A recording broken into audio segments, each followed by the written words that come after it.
الله صلى الله عليه سيدنا قطب الأنبياء صلى الله عليه وسلم سيدنا قطب الرسول صلى الله عليه سيدنا محيي صلى الله عليه وسلم سيدنا منجي صلى الله عليه سيدنا مذكر صلى الله عليه وسلم سيدنا ناصر صلى الله عليه سيدنا منصور صلى الله عليه سيدنا نبي الرحمة صلى الله عليه وسلم سيدنا نبي التوبة صلى الله عليه سيدنا حريص عليكم صلى الله عليه وسلم سيدنا معلوم صلى الله عليه سيدنا الشهيد صلى الله عليه وسلم سيدنا الشهيدون صلى الله عليه سيدنا الشهيد صلى الله عليه وسلم سيدنا مشهود صلى الله عليه وسلم سيدنا بشير صلى الله عليه وسلم سيدنا مبشر صلى الله عليه وسلم سيدنا نذير صلى الله عليه وسلم سيدنا منذر سيدنا نور صلى الله عليه وسلم سيدنا سراج صلى الله عليه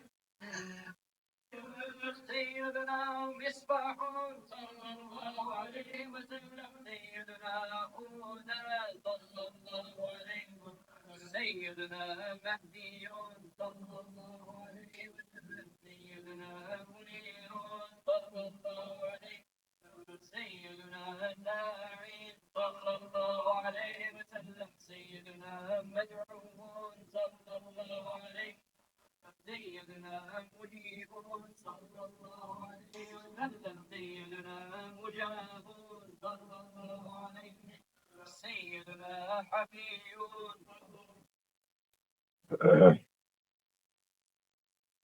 الحمد لله.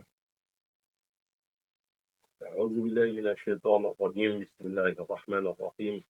والصلاة والسلام وبارك على سيدنا ومولانا محمد وعلى آله وصحبه والحمد لله رب العالمين.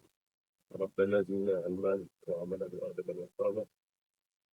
السلام عليكم ورحمة الله. Aïe Moubarak encore une fois. Nous sommes la nuit du 4e jour, c'est le dernier jour de l'Aïd. Et on va continuer sur de la Chifa des Qadariya.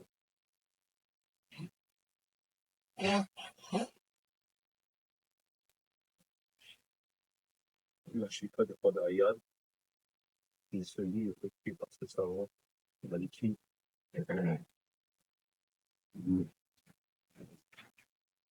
Il vient essayer de nous lire.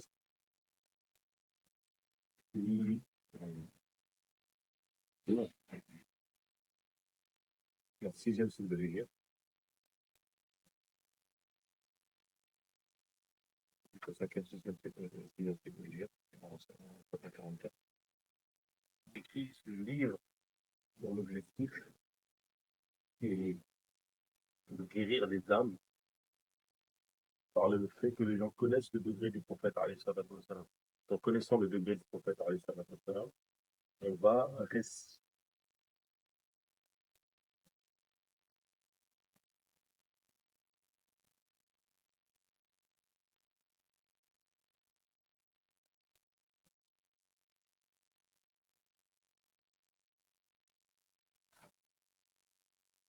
en connaissant le degré du prophète alayhi salatu wassalam, on va respecter correctement le adab vis-à-vis de lui et ainsi pouvoir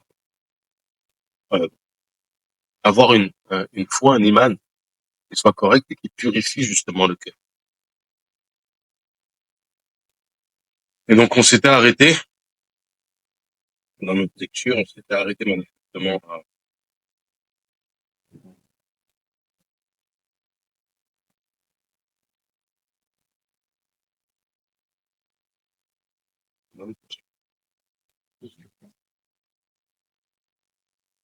J'ai arrêté, en fait, à la deuxième section, donc, j'ai pas encore commencé. Une deuxième phrase. Et on allait aborder un certain nombre de qualités du prophète, alayhi salatu wassalam, très plus justement du fait qu'Allah Ta'ala a témoigné à son égard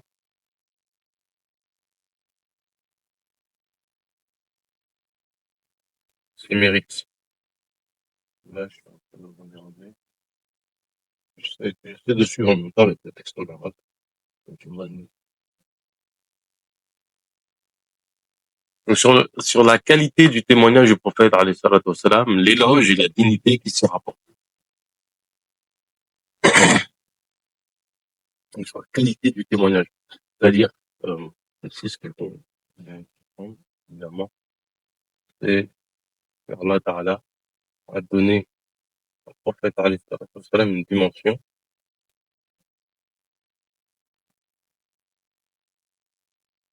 particulière.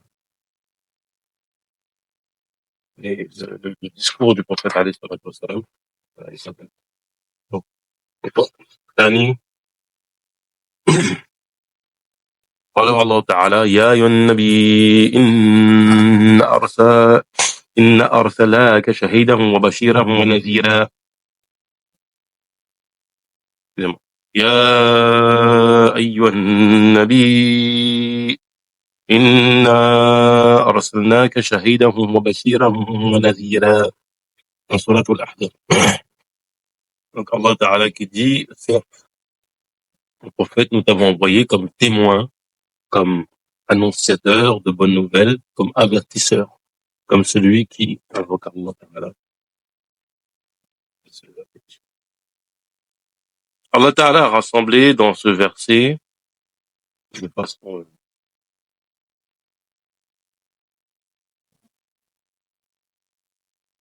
les degrés de dignité et tout un ensemble de marques d'éloge vis-à-vis du prophète.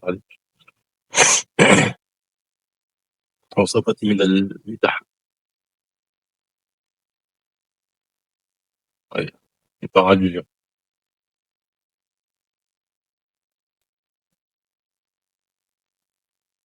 Ainsi, Allah Ta'ala a fait de Mohammed alayhi salatu wassalam un témoin pour lui-même devant les membres de sa communauté quant à la transmission du message. Cela constitue l'une de ses particularités.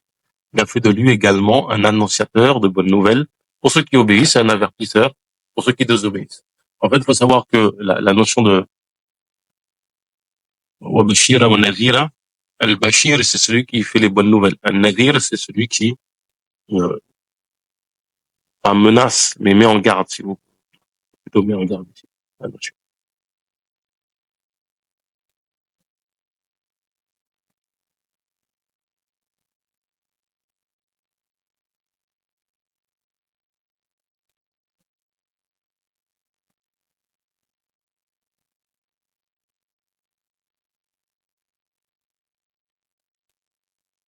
Donc en fait, il est témoin au sujet de sa propre personne sur le fait qu'il ait transmis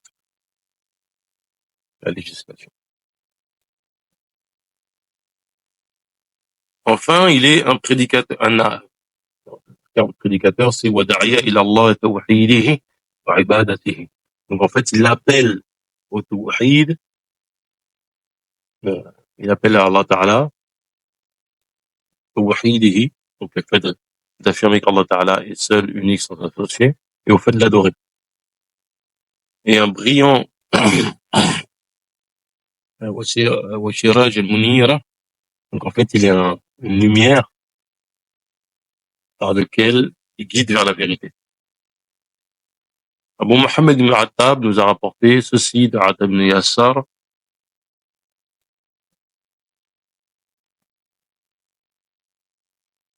En fait, c'est un hadith qu'on trouve manifestement dans le Sahih de l'imam Bukhari. J'ai rencontré Abdullah ibn Amr ibn al-As. Et je lui ai demandé ceci. Informe-moi sur les qualités de l'envoyé d'Allah. Il m'a dit, certes, Wallahi, il est décrit dans la Torah par certaines de ses qualités mentionnées dans le Coran. Et il a récité le verset, Ya ayyuhan nabi, wa inna arsalnaka shahidan wa bashiran wa nadhira.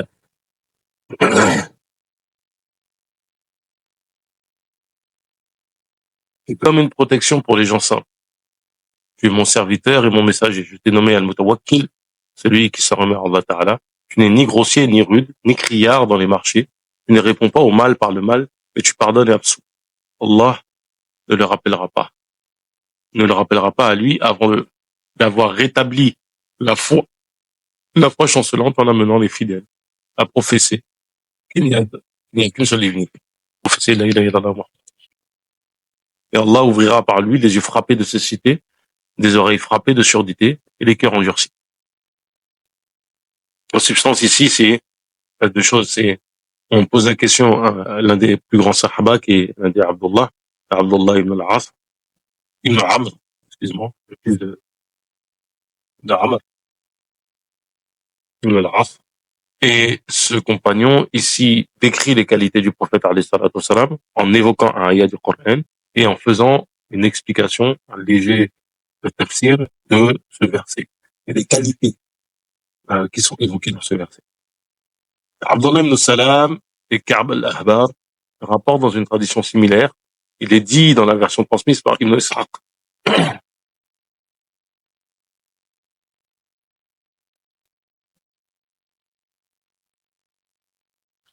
Ka'b ibn al-Ahbar. Donc, une version est rapportée ici par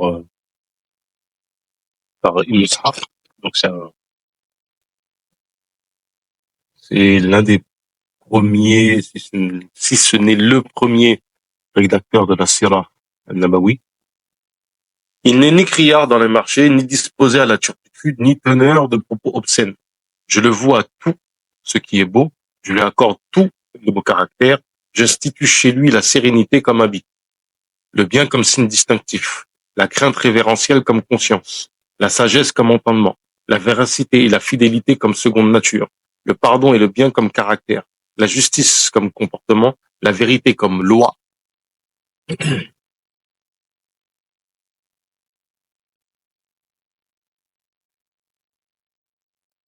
الحكمة المعقولة وصدقة والوفاء طبيعته والحق شريعته. C'est charia le terme arabe. La rectitude comme guide et l'islam comme religion. Je loue son nom, je guide par lui après l'égarement, j'initie par lui après l'ignorance.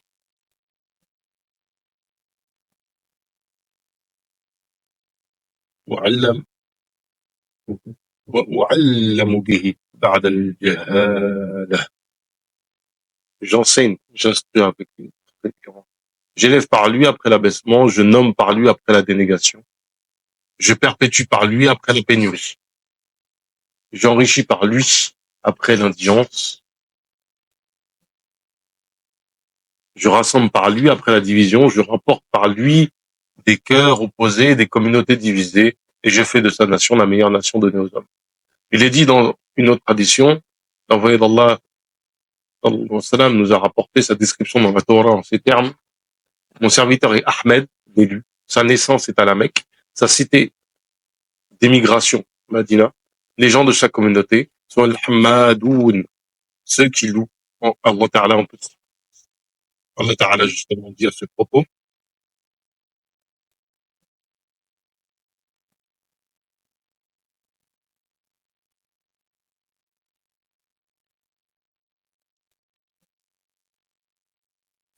الذين يتبعون الرسول النبي الأمي.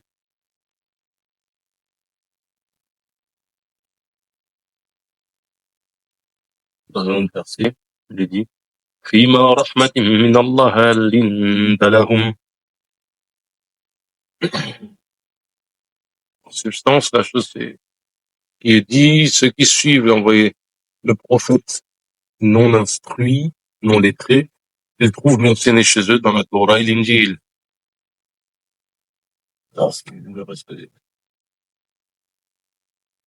Allah Ta'ala nous dit, tu as été doux à leur égard par une miséricorde d'Allah Ta'ala.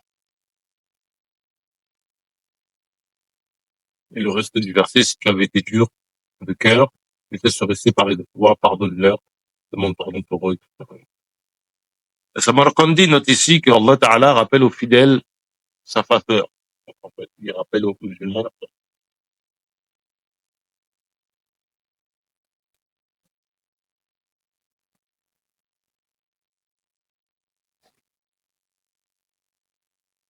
Et que c'est miséricorde بالمؤمنين رؤوف الليل يعني ولو كان الظن غليظة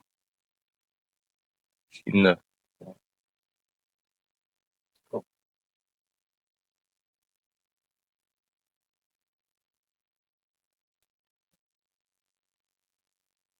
sont envoyés justement et miséricordieux envers les croyants, indulgents et affables, car s'il avait été dur et grossier dans ses propos, il se serait éloigné de lui. Mais Allah a fait de lui un être bon, aimable, accessible et bienveillant.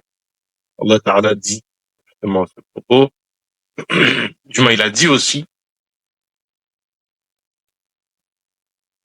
وكذلك جعلناكم أمة وسطا لتكونوا شهداء على الناس ويكون الرسول عليكم شهيدا.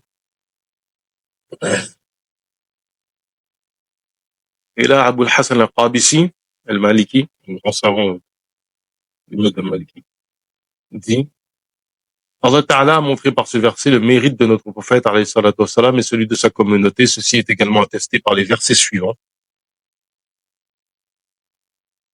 وفي هذا ليكون الرسول شهيدا عليكم وتكونوا شهداء على الناس. De même qu'il dit, فكيف إذا جئنا من كل أمة بشهيد. Afin que le prophète alayhi salatu wassalam soit témoin contre vous et que vous soyez témoin contre les hommes. Que feront-ils lorsque nous ferons venir un témoin de chaque communauté et que nous te ferons venir comme témoin contre eux? En fait, il faut savoir que l'un des rôles de la communauté du prophète alayhi salatu wassalam, c'est justement d'être témoin de la bonne transmission, du fait que Allah Ta'ala a bien envoyé des prophètes et que chacun de ces prophètes a averti leur peuple. C'est-à-dire que nous sommes un argument pour les prophètes précédents contre l'ensemble de l'humanité et contre l'ensemble des gens qui ne les ont pas suivis.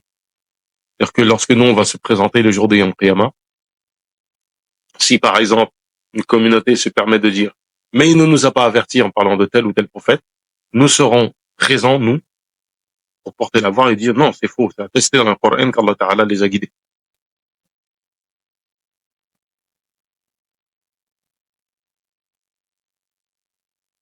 Ainsi, lorsque Allah Ta'ala interrogera les prophètes en ces termes, avez-vous transmis le message? Ils répondront oui.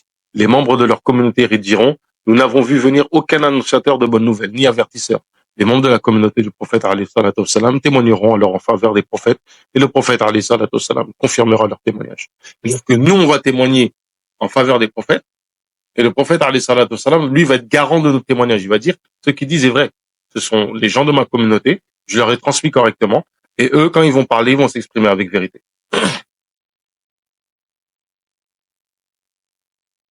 Si on s'arrête 30 secondes le temps de méditer sur justement cette qualité qui est donnée aux musulmans, vous comprenez que dans le contexte actuel, enfin, pas que actuel en réalité de manière générale, on a un devoir d'éthique et de droiture qui nous est imposé. Car on doit être les garants justement d'une forme de justice. Justice au sens transcendantal. Ça s'arrête pas juste à une notion matérielle.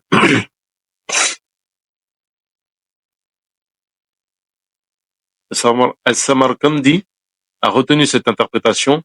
Vous êtes une preuve contre tous ceux qui s'opposent à vous, et le prophète alayhi salatu wassalam est une preuve contre vous. Samarkandi, lui, son analyse, c'est de dire que nous, on a un argument contre l'ensemble des humains en faveur des prophètes, et que le prophète, alayhi salatu wassalam, est un argument contre nous dans le sens où, si nous, on ne s'est pas conformé à ce qui nous a été transmis du prophète, alayhi salatu wassalam, ça sera en notre défaveur, évidemment. De même, Allah Ta'ala dit,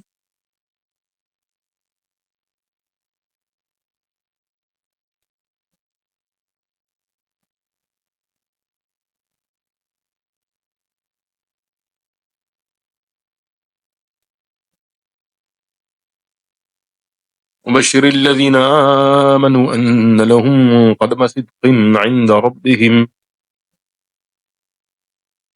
Annonce aux croyants qu'ils bénéficient devant leur Seigneur d'un avantage mérité par leur sincérité. وقتادة الحسن البصري الزيد بن أسلم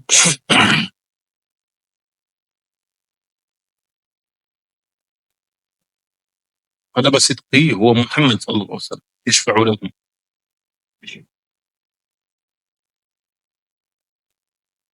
N'est autre que Mohammed alayhi salatu wassalam. Pour reprendre le verset, وبشر الذين آمنوا, annonce en fait à ceux qui sont croyants, أن لهم قدم صدق عند ربهم.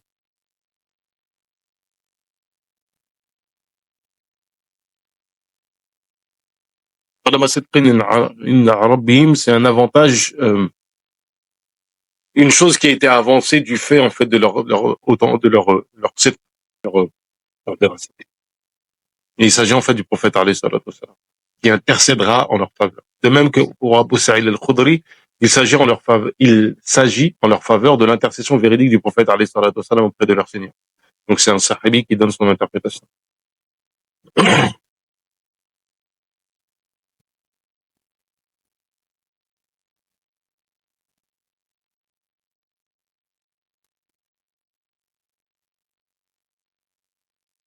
En fait, ici, l'idée de Qadama, c'est une chose qui a été avancée, une chose qui a été mise devant nous.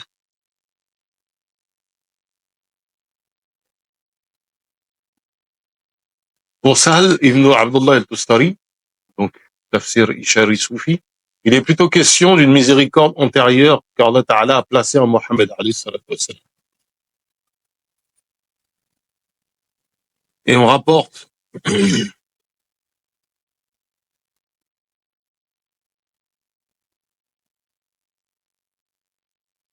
قال محمد بن علي الترمذي, donc l'imam al-Tirmidhi, chose qui est rapportée en fait par l'imam al-Sulami. Il s'agit aussi de l'imam des justes et des véridiques, de l'intercesseur qui obéit et de l'implorant qui est exaucé, c'est-à-dire Mohammed. Ensuite, sur le fait que le prophète, qu'Allah Ta'ala s'adresse au prophète alayhi salatu wassalam avec prévenance et courtoisie. بما ورد من خطابه.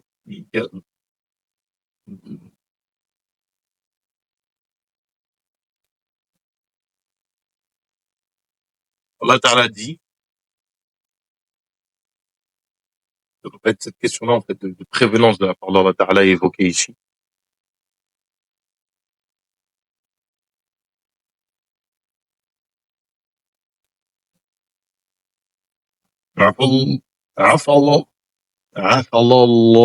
عفى الله عنك لما أذنت لهم. Donc Abu Muhammad al-Makki dit,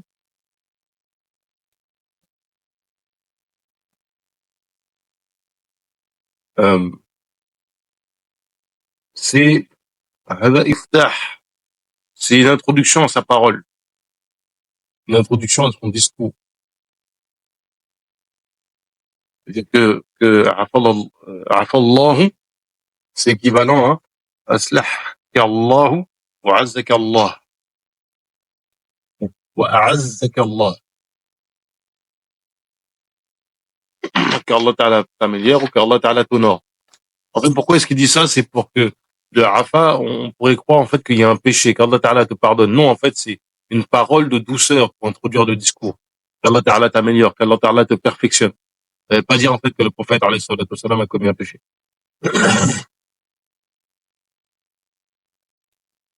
Aoun ibn Abdullah note qu'Allah Ta'ala lui a annoncé le pardon avant de l'entretenir de son péché.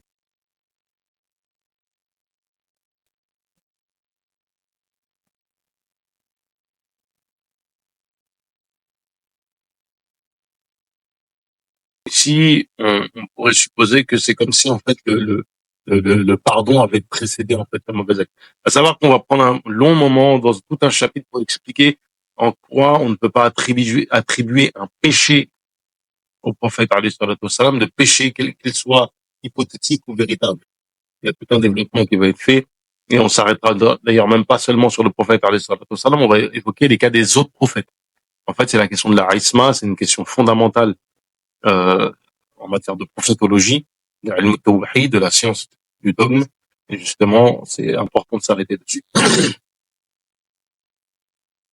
Samarkandi lui rapporte un exégèse. Qu'est-ce qu'il dit en substance? Allah Ta'ala te préserve, toi, au cœur pur. Pourquoi les as-tu dispensés? Car si Allah Ta'ala avait directement interpellé le prophète alayhi salatu wassalam par la question, pourquoi les as-tu dispensés? Son cœur se serait brisé en raison de la gravité du ton de cette parole. Mais, par sa miséricorde, Allah Ta'ala lui a d'abord annoncé le pardon pour apaiser son cœur. Cette remarque, qui n'échappe à aucun homme doué d'esprit, indique bien sa position élevée auprès d'Allah. Et l'honneur qu'Allah Ta'ala lui réserve représente un domaine de connaissance illimitée, tel un océan profond et sans rival. Alors là, là, il...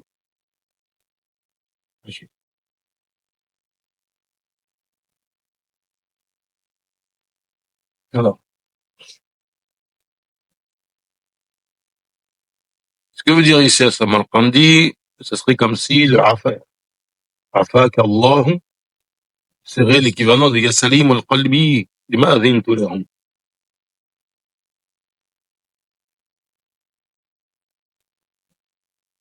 Ô toi qui as le cœur pur, le cœur saint, pourquoi les as-tu autorisés? On va expliquer après. On sort juste sur le texte.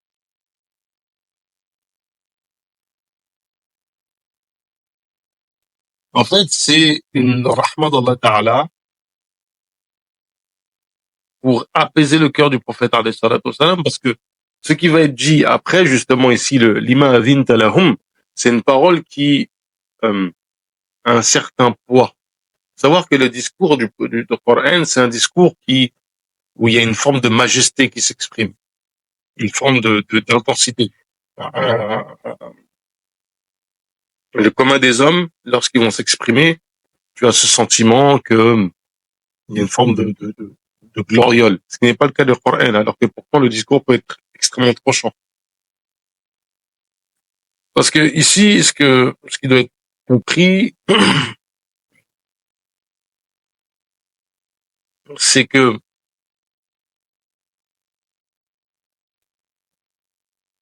en réalité, la décision du prophète alayhi salatu wassalam était un ijtihad. Alors, pour resituer, que les gens comprennent, ici on est dans le cadre de l'expédition de mémoire de Tabouk, qui était une expédition extrêmement difficile, en été, avec une chaleur intense.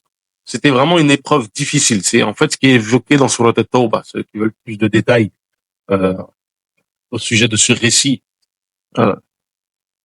qu'ils lisent l'exégèse de Surat At-Tawbah, qu'on peut trouver par exemple chez Ibn Kathir ou chez d'autres ulémas.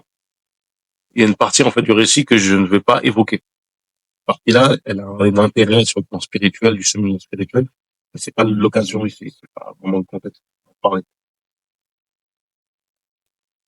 En fait, ce qui se passe, c'est que dans cette expédition, un certain nombre de personnes ne sont pas venues. Et sur ces personnes-là, seules 3 ont avoué clairement avoir fauté, le reste, en fait, ont fait semblant. Et en fait, Allah Ta'ala,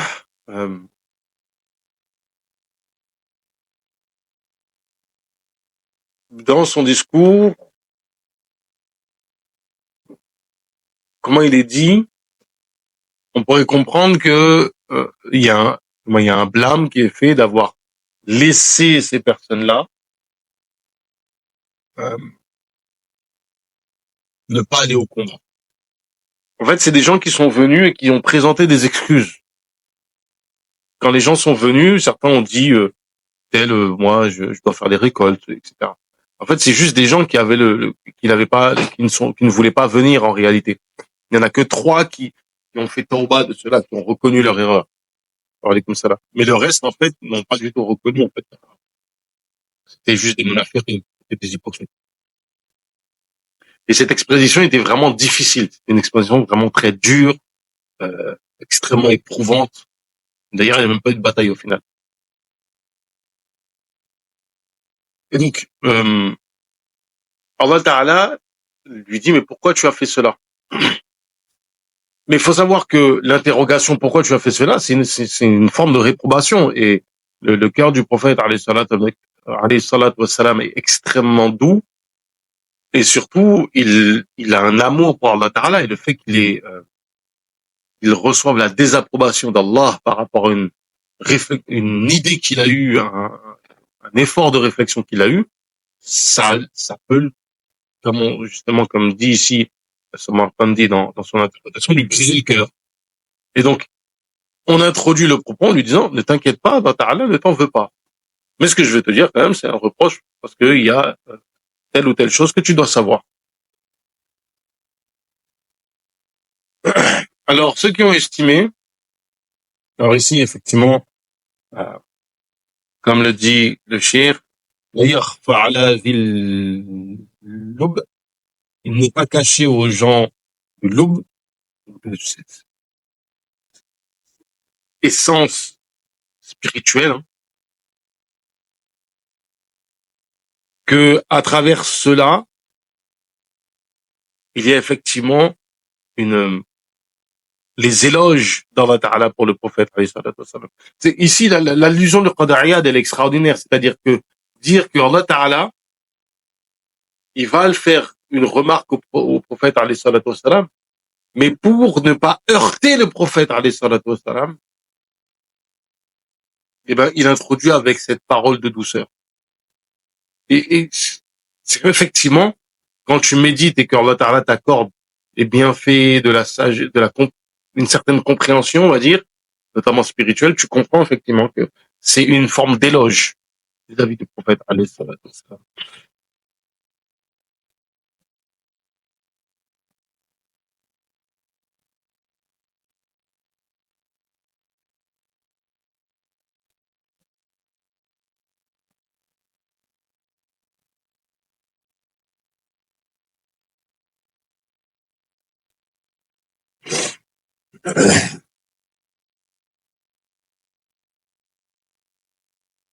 Effectivement, c'est d'une immensité qui nous dépasse.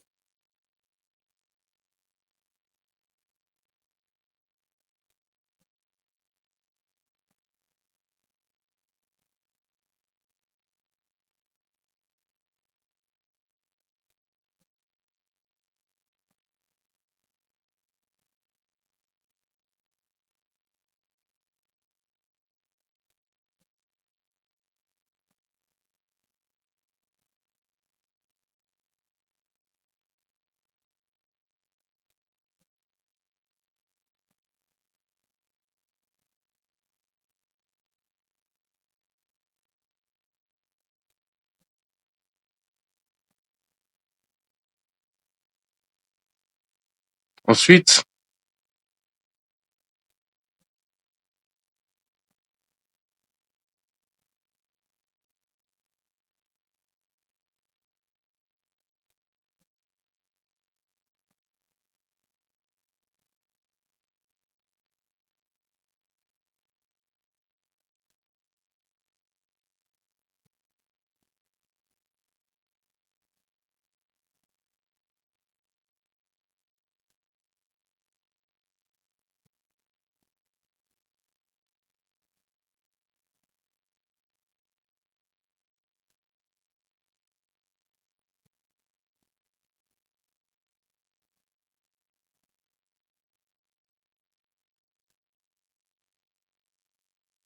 il nous dit, ceux qui ont estimé que le prophète alayhi salatu wassalam avait essuyé des reproches à travers ce verset se sont donc trompés, car il était libre de décider. D'ailleurs, dans la suite du verset, Allah Ta'ala dit,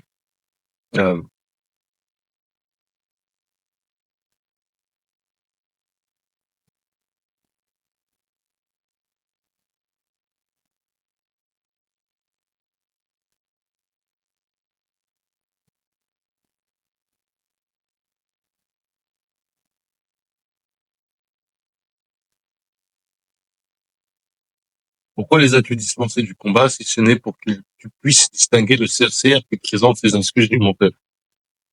Euh,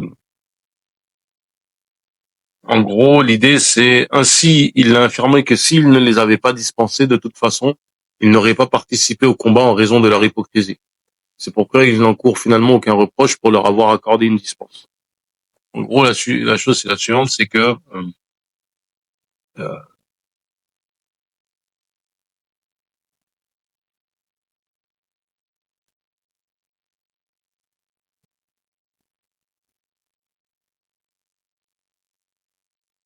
en fait, ce qu'il veut nous dire par là, c'est que dans tous les cas, en fait, il n'aurait pas obéi. On sait. Mais en fait, c'est comme si Allah Ta'ala disait au prophète, alayhi salatu wassalam, ton ijtihad, il y avait un ijtihad supérieur.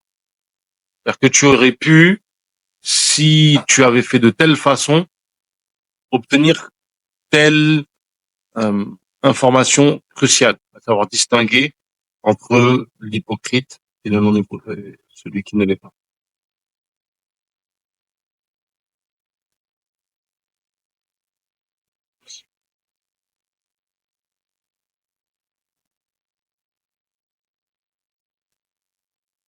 Mais pour bien comprendre, il y a on pourrait parler de règles, d'un principe.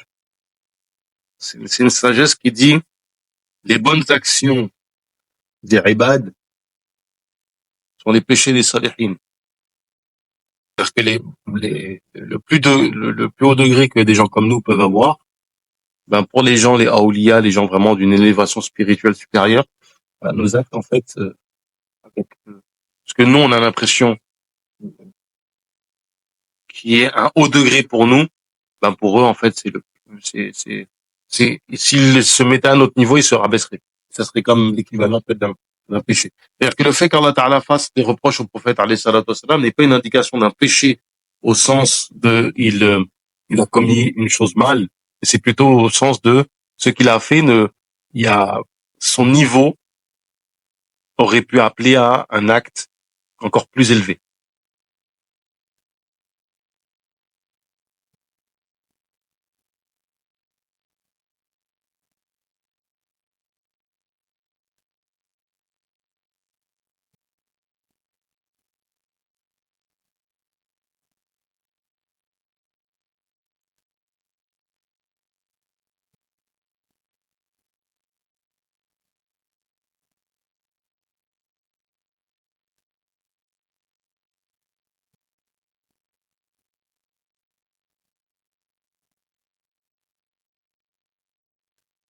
Ensuite, le Qadariya nous dit la chose suivante.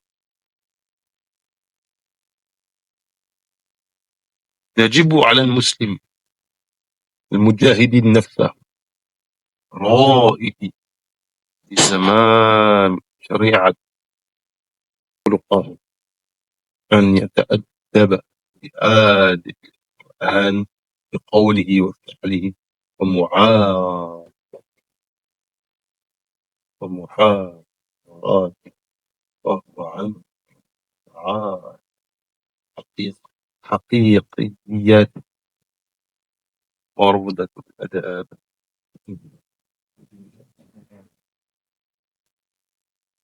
Donc le musulman qui combat son âme charnelle, et dont la moralité est commandée par la charia, est tenu de se conformer aux règles de bienséance que dicte le Coran dans ses actes et paroles, dans ses rapports et ses réponses. Car le Coran constitue la source de connaissances véritables et le jardin des règles de conduite concernant le bas monde et la vie religieuse. Qu'il médite donc l'exemple de cette merveilleuse interpellation de la part du Seigneur des mondes, Rabbil Alamin, le bienfaiteur de tous et celui qui n'a besoin de rien. Qu'il constate ce qu'elle renferme comme richesse et qu'il voit comment Allah a créé l'homme et le pardon avant d'évoquer les fautes. Alors ici, quand même besoin de s'arrêter sur cette sagesse qui est donnée par le Qadariyad, qui à notre sens mérite toute notre attention. Ici on voit quand même de la part de Qadariyad une dimension spirituelle étonnante, évidemment, loin de nous l'idée de remettre en question cette qualité spirituelle, mais c'est que, surtout, c'est un discours, il faut rappeler, vient d'un imam mujtahid en école, et qui, ici, aborde les choses d'un point de vue un peu plus spirituel. Voilà, qu'est-ce qu'il veut nous dire, c'est, premièrement, que le Coran nous sert de boussole. Ça nous enjoint à avoir respecter ce adab. C'est-à-dire que lorsqu'on va faire un reproche à quelqu'un, peut-être par des paroles de douceur, pour que le reproche,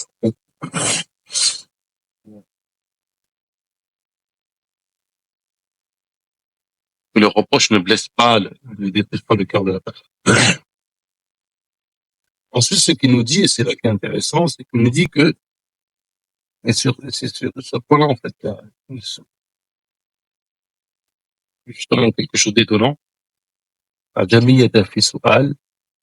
C'est-à-dire que ce qui est étonnant, c'est que cette question qui vient d'un seigneur, et Rabb al-Arbab, qui est celui qui élève.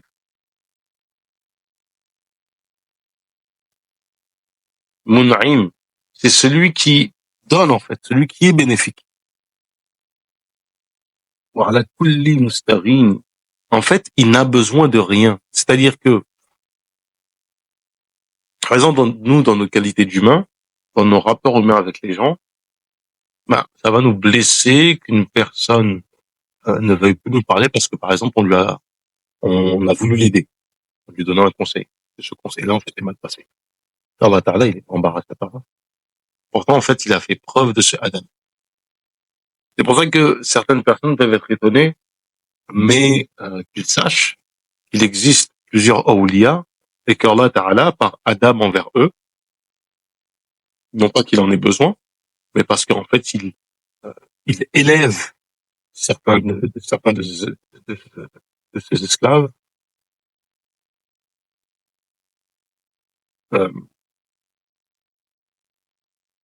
il va des fois par égard envers eux, faire des choses qui sortent de l'ordinaire. Comme le cas de certains awliya qui seront au paradis et qui verront des images qui ressemblent à certains de leurs disciples, alors que leurs disciples, comme ils ont fait des fautes, ils peuvent se faire punir et ils vont passer en enfer pour se faire punir, et que justement pour ne pas blesser le cœur de ces awliya, Allah Ta'ala leur montrera une image de ses disciples.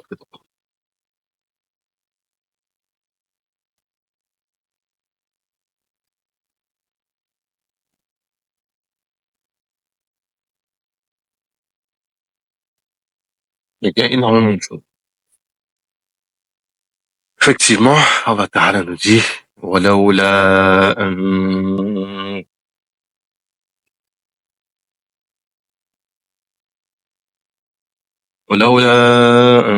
ثبتناك لقد كدت تركن إليهم شيئا قليلا. Si nous n'avions pas raffermi, tu aurais failli t'incliner quelque peu vers eux.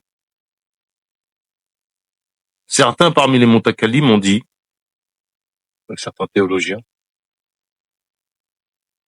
Allah Ta'ala a fait des reproches aux Anbiya, aux prophètes, alayhi salatu wassalam, après leur trébuchement. Mais il a fait des reproches à notre prophète, alayhi salatu wassalam, avant qu'il ne trébuche, pour que cela soit moins tranchant et pour préserver les exigences de l'amour.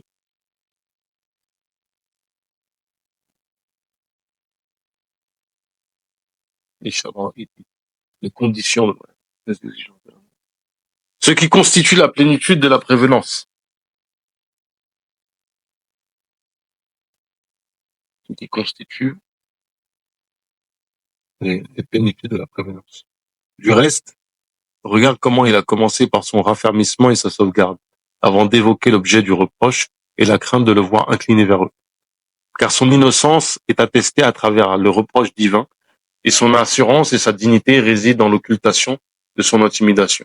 Il en va de même de sa parole divine, lorsqu'Allah Ta'ala nous dit قَدْ نَعْلَمُ إِنَّهُ لَيَحْزُنَكَ الَّذِينَ يَقُولُونَ فإنهم لا يكذبون. Et nous savons que leurs propos t'affligent, car assurément ce n'est pas toi qui les traites de menteurs, mais ce sont les signes d'Allah Ta'ala que les injustes repoussent. Et Ali radiyallahu anhu, karamahu wajhah, a rapporté, Abu Jahl a dit au prophète alayhi salatu wassalam, nous ne t'attaquons pas de mensonges, mais nous démentons ce que tu apportes. C'est-à-dire qu'en fait, on ne croit pas à ce que, on sait que on ne te traite pas de menteur, toi. Alors qu'à Abu Jahl, on arrive à dire ça, parce qu'effectivement, tout le monde savait que le prophète alayhi salatu wassalam disait la vérité, qu'il n'était pas un menteur. Alors lorsque le prophète alayhi salatu wassalam a été démenti par son peuple, il fut très attristé. Jibril alayhi salam vint le voir et l'interrogea, qu'est-ce qui t'afflige? Il répondit, mon peuple m'a démenti. Jibril alayhi salam le rassura en disant, les gens de ton peuple savent pourtant que je suis véridique. Alors Allah Ta'ala révéla le verset précédent, celui qu'on vient de réciter. قد نعلم إنه ليحزنك الذين يقولون فإنهم لا يكذبون.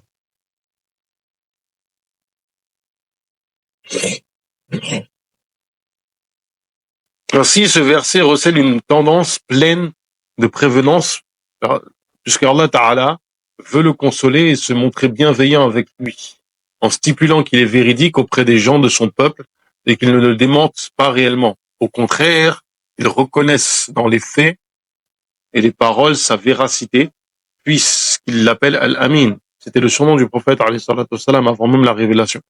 Celui qui est intègre, en qui on a confiance, avant l'avènement de la prophétie.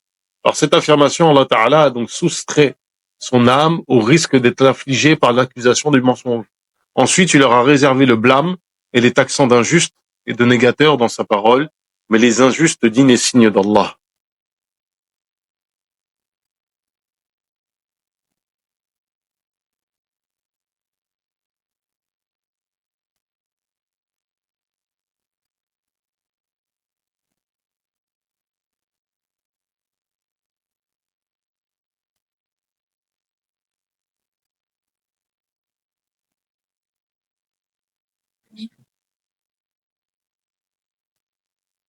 ولكن الظالمين بآية الله يجحدون.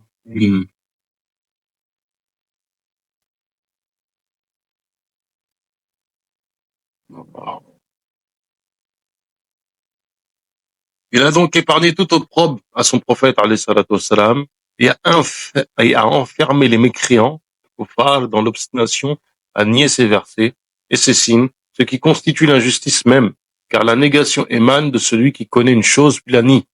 En fait, le fait de nier quelque chose, de rejeter quelque chose, le terme en fait ici c'est juhd, al-jahd, le fait de repousser quelque chose, de nier quelque chose, de le rejeter. Il y a une différence subtile, c'est qu'en français, on peut nier quelque chose sans le connaître. Ici, c'est vraiment l'idée de repousser quelque chose. Il est donc épargné tout propre, car la négation émane de celui qui connaît une chose puis la nie, conformément à la parole divine. Allah Ta'ala, effectivement, nous dit la chose suivante.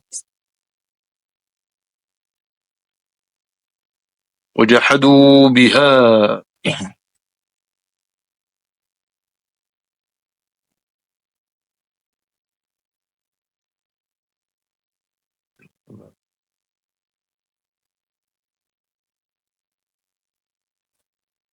وجحدوا بها واستقينتها أنفسهم ظلما وعلوا.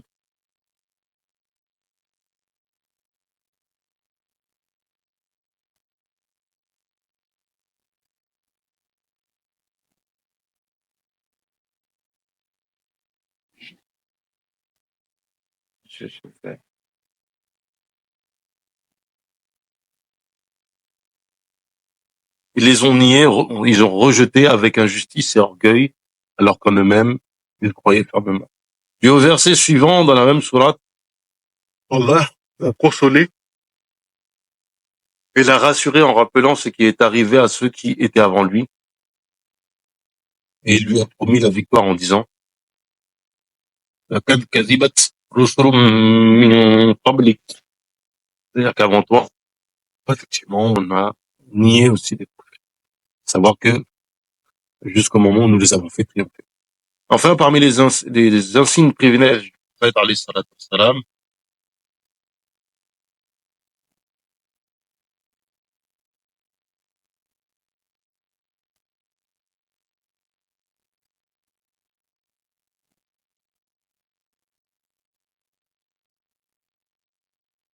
alors là, ils ont pas il a pas reproduit tout ça, mais dans la traduction. Mais il y a tout un développement, en fait, sur les différentes riwayas par rapport.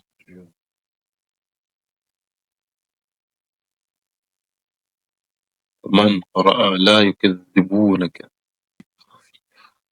Ma'nahu la yajidunaka.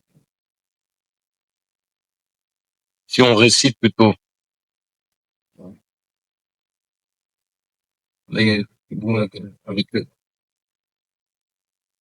la forme du tarfif, le sens c'est que tu ne trouveras pas de menteur. Je vois, ils ne te trouveront pas menteur. Ils ne te trouveront pas menteur.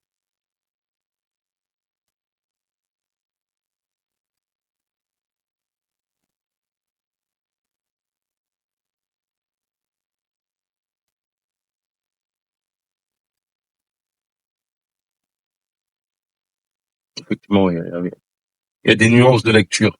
Imam al-Kisa'i a dit, la yaqula innaka kadhib.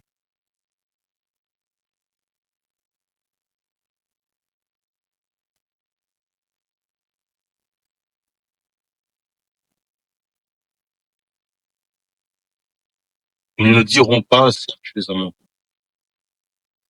On a dit aussi, la yahtajuna ala al-kadhibik. Voilà.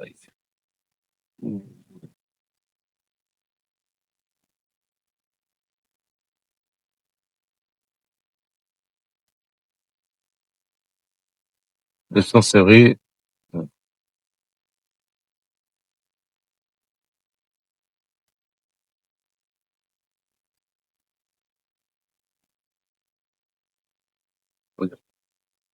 gros, on ne rejette pas le fait que tu sois menteur, ni on ne l'affirme. Et celui qui récitera avec le tajdid, on l'a pas tous débattu.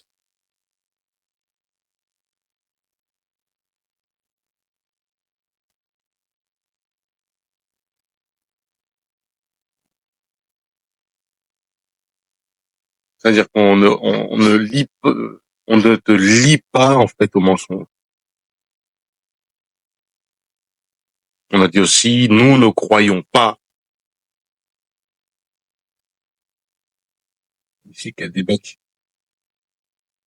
que tu sois menteur ou que tu mens. Alhamdulillah, Rabbil Alamin. Ouais, parce qu'en fait, faut rappeler que le Qadi Iyad était un savant aussi dans les récitations. C'est dommage que j'ai pas traduit ça. Faudrait que je regarde, Inch'Allah, si dans d'autres traductions, il y en a.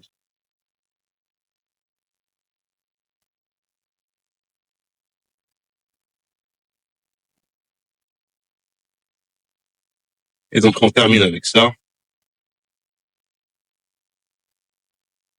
Parmi les prévenances, effectivement, ça c'est quelque chose qui souvent qu'on évoque.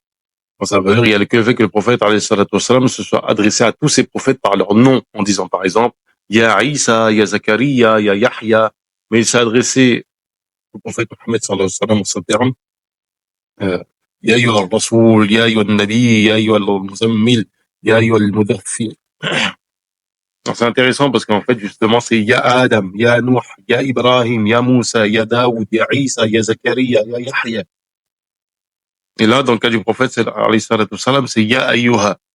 Il y a vraiment c'est même pas directement Ya Ayyuha, il y a cette idée de prévenance et de douceur. Donc pas, en fait, on s'en rend pas compte parce que, en fait, dans la culture des Arabes, et il n'y a pas que chez les Arabes que ça existe en réalité, c'est le fait de t'appeler par ton prénom. Il y a une forme de diminution. C'est comme si, c'est pas le terme rabaissé, c'est pas ça qu'il faut dire, il